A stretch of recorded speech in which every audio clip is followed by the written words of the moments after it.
Oi, mana, disse Laia, com a voz animada e feliz. Daquele jeito que normalmente quer dizer que ela fez alguma besteira. Então, eu estourei o limite dos seus cartões de crédito. Mas fica tranquila, a mamãe e o papai disseram que você ia entender. Fechei o contrato da casa dos meus sonhos. Eu não falei nada. Não consegui. Estava parada no meio do meu apartamento de um quarto, lá em Denver. Ainda de salto alto, olhando pro meu celular. Um alerta atrás do outro aparecendo. No total, $48.000. Tudo cobrado em 24 horas. Você sempre é tão certinha, Norella continuou. Feliz e nem um pouco preocupada. E eu tô me esforçando tanto com essa coisa de ser influenciadora. Sabe como é? Eu precisava de um lugar que mostrasse isso, algo que inspirasse. Sério, essa casa é perfeita. A mamãe disse que já estava na hora de eu ter algo só meu. Sentei na mesa da cozinha e fechei meu notebook com calma. Antes de segurar ele firme com as mãos. Respirei fundo. Uma vez. Depois outra. Quando vai ser a inauguração da casa? Perguntei, com a voz firme. Mesmo sentindo o peito apertado. Neste sábado. Você tem que ir. Quer dizer, você praticamente comprou, né? Ela riu. Aquela mesma risada despreocupada que sempre tirava ela das encrencas. Desde que a gente era criança. Ela desligou antes que eu pudesse responder. Fiquei ali sentada por alguns minutos, deixando o silêncio me envolver. A janela vibrava com o som da cidade, mas dentro de mim, tudo estava parado. Minhas mãos tremiam, mas não era de medo. Não dessa vez. Não era surpresa. Era clareza. Abri meu notebook de novo. Não para ver as cobranças. Nem para chorar. Abri uma pasta que salvei faz 6 meses. Nome dela, Plano B, Laia. Lá dentro, tinham imagens de câmeras, e-mails marcados, alertas salvos. Eu estava me preparando para esse momento, mesmo sem querer admitir. Mesmo ainda tendo esperança de que ela mudasse. O telefone tocou de novo. Dessa vez era a mamãe. Nora, querida, por favor, não fica chateada. A Laia realmente precisava disso. Pensa como se fosse um presente. Você vai ficar bem. Você sempre fica. Fiquei olhando para a tela. Depois olhei de novo para os meus arquivos. Talvez eles estivessem certos. Eu estou bem, sim. Mas não do jeito que eles pensam. Abri uma página em branco e comecei a escrever uma lista. Não do que eu tinha perdido, mas do que viria depois. Não foi a primeira vez que a Laia tirou algo de mim. A primeira coisa grande foi o dinheiro da faculdade. Eu tinha 18 anos e estava arrumando as malas para ir estudar. Quando a mamãe me chamou, com aquele sorrisinho dela, e falou: tivemos que ajudar a Laia com a ideia da boutique. Ela é tão apaixonada por isso, Nora. Você é tão boa com números, vai dar um jeito. E eu dei um jeito. Peguei 2 empregos e vivi de sopa de micro-ondas por 4 anos. Depois veio o carro. Comprei meu primeiro carro de verdade depois de 3 anos juntando dinheiro. A Laia pediu emprestado para uma viagem de fim de semana. 2 dias depois, o carro deu perda total. E o seguro cancelou minha apólice. Ela tá passando por um término, disse meu pai. Me entregando dinheiro pro ônibus. Tente ser compreensiva. Sempre a mesma história. Você é forte, Nora. Ela precisa mais. Acreditei nisso por mais tempo do que devia. Deixei passar porque queria ser a boazinha. A filha confiável, a firme.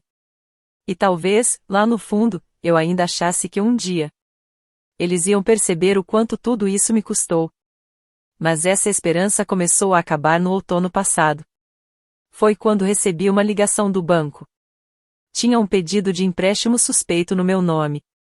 Na hora eu soube quem era. E dessa vez, eu não expliquei nada. Não briguei. Só comecei a juntar provas. Comprei câmeras. Coloquei perto da minha gaveta no apartamento. E também no computador da entrada. Fui juntando todos os e-mails estranhos. Salvei todas as mensagens de voz esquisitas. E, aos poucos, a verdade deixou de ser só uma sensação. E virou algo que eu podia provar. Então, quando a Laia ligou para falar da casa, eu não entrei em pânico. Não chorei. Só abri a pasta no meu computador. E assisti a um vídeo de 3 semanas atrás. Laia aparecia destrancando a porta da minha casa. Com uma chave que ela jurou ter devolvido. Foi direto na minha mesa e achou minha carteira. Pegou meu cartão dourado como se fosse dela. Pausei o vídeo e olhei bem para a tela. Ela estava sorrindo. Com aquele ar vitorioso. Como se o mundo fosse dela. E eu fosse só a figurante que pagava tudo. Mas dessa vez não. Dessa vez, eu não ia limpar a bagunça dela. Eu ia agir antes. E eu já sabia por onde começar. Passei a noite toda revisando meus arquivos. Prints, áudios, e-mails salvos da minha mãe com coisas do tipo: ela tá passando por um momento difícil. Não vamos complicar as coisas para ela. Um deles até sugeria que eu nem notaria. Se uma ajudinha fosse aceita por ela. Eles sempre fingiam que era por cuidado. Como se fosse por amor. Mas amor de verdade não é roubar pelas costas. E depois chamar isso de apoio. Organizei tudo por data, por tipo, por importância. Uma linha do tempo digital da traição. Depois, abri o Instagram. E lá estava Laia. Rodopiando no chão de madeira no vídeo.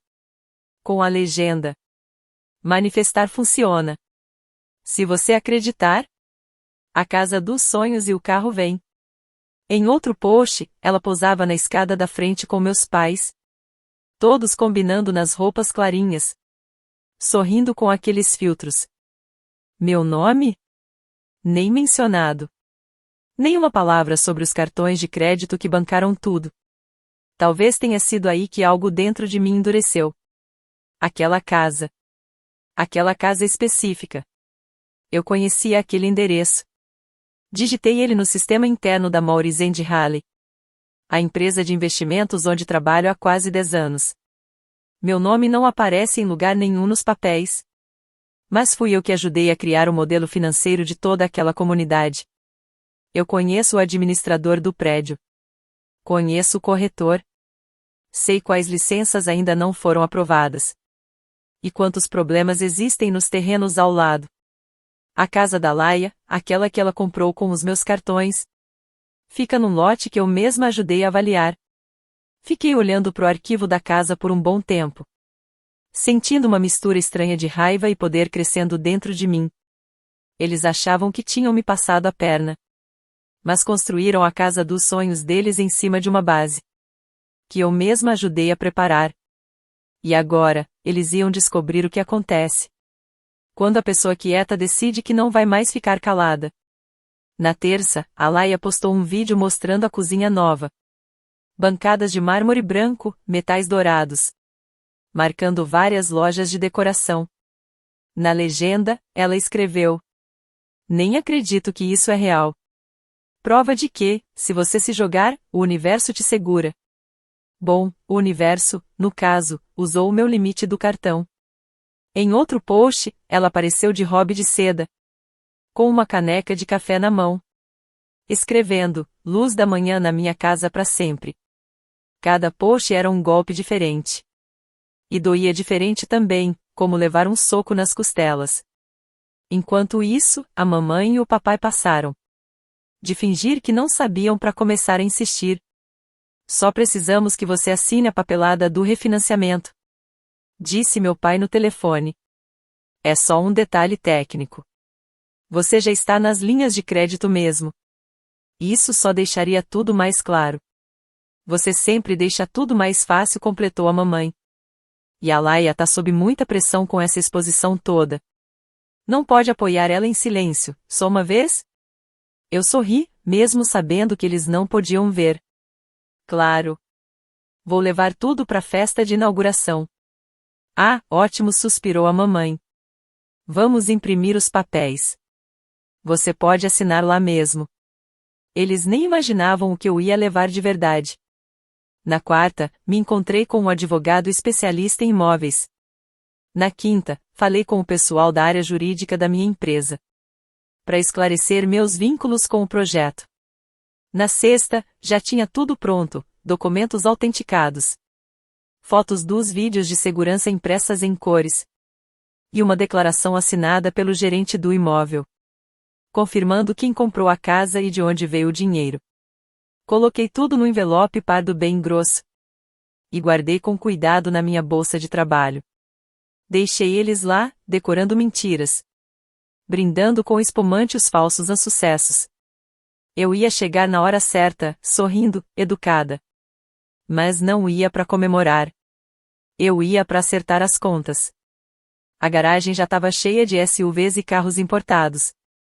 Alguém me entregou uma mimosa, antes mesmo de eu pisar dentro da casa. Cheirava tinta nova e vela cara. Daquelas que querem passar a ideia de paz, mas forçada. Nora! Gritou Alaia, correndo até mim, com um vestido de seda que devia custar mais que meu aluguel. Você veio. Você tem que ver o banheiro de cima. Parece um spa. Ela me abraçou como se nada tivesse acontecido. Como se ela não tivesse invadido meu API. Acabado com todos os meus cartões. Eu sorri e abracei de volta.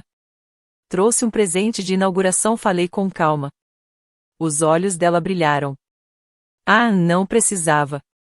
Quer dizer, tecnicamente, você já deu, né? Ela riu. Levantei um pouco a voz. Na verdade, acho que isso é algo que toda a família deveria ver. Algumas pessoas pararam e olharam. Virei pro lado e vi meus pais. Na sala de jantar, com taças de champanhe na mão. Mãe. Pai. Vocês também. Eles se entreolharam. Reconheceram o meu tom de voz. O mesmo que usei no dia em que descobri que Alaia roubou meu dinheiro da faculdade. Foi o tom de voz que usei no dia em que parei de só perguntar e comecei a agir.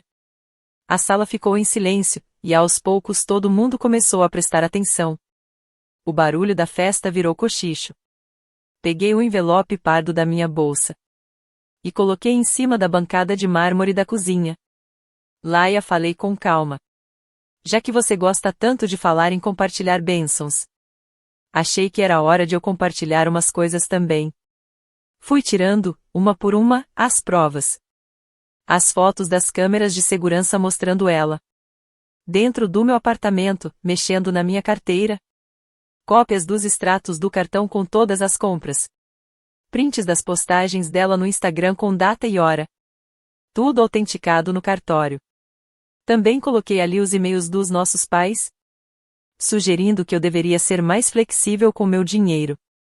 Minha mãe segurou a taça como se ela fosse proteger alguma coisa. Meu pai abriu a boca, depois fechou de novo, sem dizer nada. E por fim falei, colocando a última folha na bancada. Um parecer jurídico explicando tudo o que vocês estão vendo aqui. Fraude com cartão de crédito. Roubo de identidade. Invasão de domicílio. E cumplicidade. Alaia olhou para os papéis como se estivessem em japonês. O rosto dela ficou branco. Você tá brincando. Ela sussurrou. Olhei direto para ela. Não. Pela primeira vez, eu tô falando sério. Ao nosso redor, ninguém se mexia. Os convidados ficaram parados. Ninguém tentou rir. Ninguém tentou defender. Eu disse que trouxe um presente, falei. E agora é hora de abrir. Aí enfiei a mão na bolsa de novo. E tirei o segundo pacote de documentos. Organizados. Com peso. Minha voz continuava calma. Nem precisava aumentar. Você tem duas opções, falei. Opção 1, você assina a transferência da casa. E aceita um plano de pagamento por escrito, reconhecido em cartório. Cada centavo que você roubou volta. Com juros. Opção 2, eu entrego tudo isso para a polícia. Incluindo o vídeo, os e-mails. E a assinatura falsa do aluguel do carro do ano passado. A boca da Laia até se abriu, mas não saiu nada. Os olhos dela foram da mamãe pro papai, e depois pros papéis na bancada. Isso é loucura, ela disse, finalmente, com a respiração presa. A gente é família. Justamente por isso chegou nesse ponto, respondi. Porque ninguém nunca diz não. Eu ia te pagar de volta, ela reclamou, com a voz já tremendo. Assim que meu conteúdo começar a dar certo. Não cortei. Você ia esperar eu esquecer. Como sempre faço. Papai tentou se meter. Ah, Nora. Prisão por causa de dinheiro? Não é só o dinheiro, respondi. É tudo. As mentiras, os direitos. O jeito como vocês ficaram parados enquanto ela me roubava. E ainda tiveram a coragem de me pedir para assinar mais coisas. Mamãe fungou. A gente não queria machucar ninguém. Só queria que as duas filhas estivessem bem. Vocês queriam que ela tivesse sucesso às minhas custas, falei. E esperavam que eu aguentasse calada, como sempre fiz. As mãos da Laia tremiam quando ela se aproximou do papel. Ela olhou para mim, com a voz bem baixa. Você faria isso mesmo comigo? Com sua irmã? Você já fez isso comigo, respondi, fria. E ninguém te parou. Vi o rosto dela mudar. Raiva. Vergonha. Confusão. E então? Medo. Medo de verdade. Ela olhou para os nossos pais, pedindo ajuda com os olhos. Mas, pela primeira vez na vida, eles não disseram nada. Não tinham o que dizer. Empurrei a caneta na direção dela. A escolha é sua, Laia. Isso aqui não é vingança. É limite. Os dedos dela foram pegando a caneta devagar. E, pela primeira vez em anos, ela parecia não saber o que fazer. Deixei que ela ficasse com essa dúvida. Porque é aí que começa o crescimento. Laia apareceu 15 minutos atrasada para a sessão de autógrafos. Veio com papai e mamãe do lado, como se estivesse indo para uma audiência. O jeito glamouroso de sempre estava apagado. Roupas claras, sem cílios postiços. Só o suficiente para fazer o papel da irmã incompreendida. Mas os olhos da Laia ainda tinham aquele brilho antigo. Aquele olhar de quem acha que sempre tem um truque na manga. Tenho uma coisa para acrescentar, ela disse. Pegando uma pasta e empurrando pela mesa na direção da minha advogada, a Diana. Antes da gente continuar, completou. Diana abriu a pasta sem nem piscar. Dentro, tinha uma cópia de um contrato de 6 anos atrás. Com uma assinatura que parecia ser minha. No papel, eu supostamente estava concordando em ser fiadora de qualquer dívida comercial futura da Laia. A Nora aceitou me apoiar nos meus projetos, Laia disse. Com aquele ar todo confiante. Isso inclui apoio financeiro. Essa casa entra nisso. Meus pais balançaram a cabeça, como se tudo estivesse combinado. Papai até cruzou os braços e soltou um sorriso de canto. Cheio de orgulho. Peguei a folha, olhei a assinatura com calma. E depois olhei para Diana. Mostra para eles, falei. Diana virou o notebook para a mesa. Na tela, dava para ver umas imagens meio borradas. Do meu antigo apartamento. Laia na minha mesa, com uma folha na mão. Pausando e treinando a minha assinatura. Traçando por cima várias vezes até ficar igualzinha. Ela tentou 8 vezes. Eu sei disso faz anos, falei, com a voz tranquila. Guardei a filmagem. Guardei tudo. Laia ficou de boca aberta. Mas não conseguiu dizer nada. Você falsificou minha assinatura, continuei. Esse contrato não vale nada. E agora que você tentou usar isso num processo legal. Isso é prova de tentativa de fraude. Diana puxou os papéis originais da transferência de volta para frente da mesa. Vamos seguir com o acordo original ou levar isso para a justiça? Pela primeira vez, Laia parecia realmente pequena. A sala ficou pesada, sem sorrisos, sem plano B. Só as consequências. Ela não encostou na caneta. Ainda não. Me encostei na cadeira, com os braços cruzados. Eu podia esperar. Esperei por anos, mas dessa vez não era eu que estava desconfortável. O silêncio foi longo, só dava para ouvir o tic-tac do relógio na parede da sala da Diana. Laia olhava para os papéis como se estivessem escritos em outra língua. As mãos dela tremiam no ar, esperando que alguém viesse salvá-la como sempre aconteceu. Papai pigarreou alto demais. Assina. Laia piscou para ele, confusa. O quê? Você me ouviu? Ele respondeu, com a voz firme e fria. Assina os papéis, Laia. Já deu. O rosto dela se contorceu um pouco. Não era choro, era surpresa. Como se a única pessoa que sempre passava a mão na cabeça dela tivesse finalmente desistido. Mamãe se inclinou para frente. A voz saiu baixa, trêmula. Nora, ela não quis fazer isso. Ela só se deixa levar. Você sabe como ela é. Sei, eu disse, sem raiva. E é exatamente por isso que eu tô fazendo isso. Mas ela é sua irmã. E eu sou sua filha, respondi. Mas isso nunca importou quando era eu quem ficava juntando os cacos depois. Laia abaixou a cabeça. Os dedos tocaram a beirada da pasta, mas ela não pegou a caneta. Não disse nada. E eu não ia implorar por um final que ela não merecia. Papai se aproximou, pegou a caneta e deixou cair bem na frente dela. Chega, ele disse, como quem fala com uma criança que passou dos limites. A assinatura de Laia saiu toda torta, quase com raiva. Mas era real. Sem teatrinho, sem charme. Só o nome dela ali, nu, vulnerável, pela primeira vez. Diana conferiu tudo e registrou os documentos. Eu assisti cada página se tornar oficial, válida, sem volta. Mamãe enxugou os olhos, mas ninguém foi consolar. Papai ficou de braços cruzados, olhando pro chão. Juntei os papéis, dobrei com cuidado, coloquei no envelope novo e me levantei. Sem discurso, sem adeus. Só o peso do fim pairando no ar da sala. Quando eu saí, ninguém veio atrás. Ninguém me chamou. E, pela primeira vez na minha vida, eu não me senti mal por deixar eles para trás. Já faz 1 ano desde aquele dia. 1 ano desde que saí daquele escritório com a pasta na bolsa. E o peso das expectativas da minha família finalmente saiu dos meus ombros. Laia nunca foi presa. Eu não denunciei.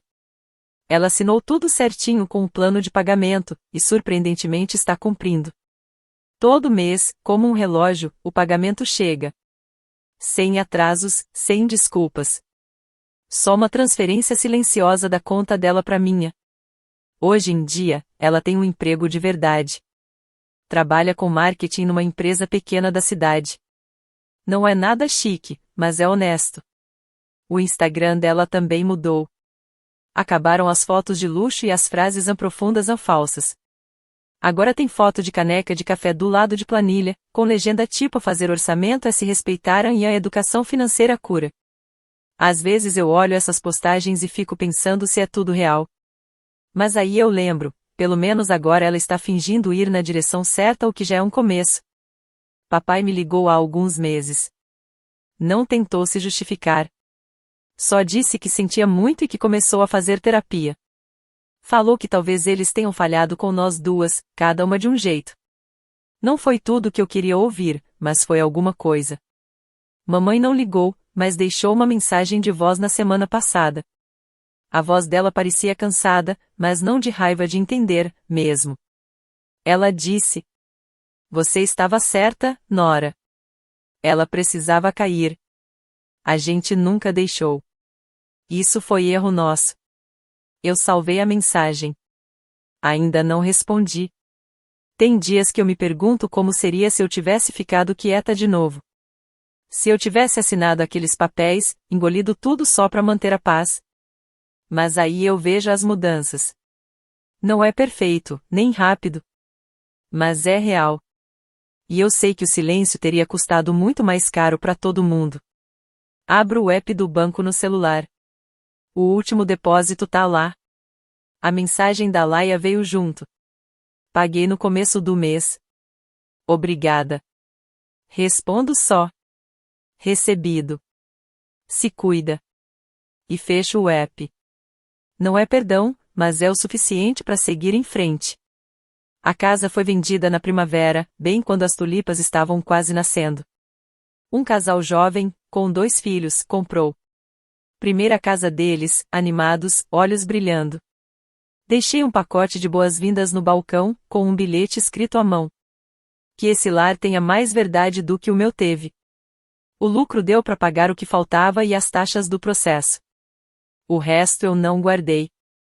Usei como entrada para comprar um AP pequeno no centro da cidade. Espaço só para mim. Sol pela manhã. Silêncio à noite. Sem câmeras, sem trancas nas gavetas, sem pasta chamada Plano B. Eu não precisava mais disso. Não estava esperando mais ser traída. A promoção veio no último trimestre. Vice-presidente de Finanças Estratégicas. Meu chefe disse que foi pelo jeito que lidei com conflitos internos com clareza e integridade. Quase ri. Não contei para ele que o conflito tinha o meu próprio sobrenome. Laia ainda manda mensagem todo mês com o comprovante do pagamento. Dessa vez, chegou até antes da hora. Ela escreveu. Enviei antes esse mês. Sem emojis. Sem desculpas. Respondi. Obrigada. Esse é nosso jeito agora. Profissional. Distante. Limpo. Mamãe e papai me chamam para jantar às vezes. De vez em quando eu vou. A gente fala do tempo, de livros, das coisas que a terapia tá ensinando para eles. Não falamos da casa. Nem da assinatura. Nem do silêncio que ficou por anos. Mas eu durmo bem. Não porque tudo tá perfeito. Mas porque, pela primeira vez, está em paz,